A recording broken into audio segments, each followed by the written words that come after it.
Okay, બે અક્ષરો પણ બોલે છે અબજો લોકો. પણ શું તમને ખબર છે કે આ શબ્દનો જન્મ 1939માં એક સમાચાર પત્રના મજાકથી થયો હતો? ચાલો પાછા ચલીએ. માર્ચ 1939માં બોસ્ટનના એક સમાચાર પત્રે એક શબ્દ છાપ્યો, ઓકે, એટલે કે ઓલ કરેક્ટ. પણ મજાકમાં એ ખોટી રીતે લખવામાં આવ્યું, ઓલ કરેક્ટ.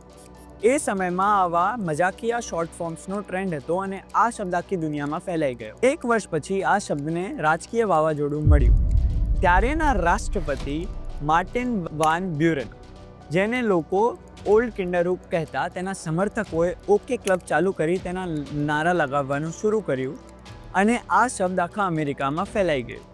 પછી દાયકાઓ સુધી લોકો ઘણી બધી કહાનીઓ કહેતા. કોઈ કહેતું કે આ શબ્દ ચોકટો ભાષાનો ઓકે શબ્દ છે, તો કોઈ જુદી જુદી લોકકથાઓ કહેતા. પણ પછી ભાષાશાસ્ત્રી એલન વોકર રેડીએ 19મી સદીના એવા ઘણા બધા પુરાવા શોધી કાઢ્યા, જેણે આ સાબિત કર્યું ઓલ કરેક્ટ વાળો બોસ્ટન વાળો મજાક જ આનો સાચો ઉગમ છે. અને એના જ કારણે આજની લગભગ ઘણી બધી ડિક્શનરી એ જ જોકને એનો સાચો ઉગમ માને છે. તો હવેથી તમે જ્યારે પણ ઓકે શબ્દ લખો કે બોલો, તમે આ યાદ રાખજો કે તમે 19મી સદીના એક મજાકને લખો છો અથવા બોલો છો. તો વિડીયો ગમ્યો હોય તો લાઈક કરો, શેર કરો.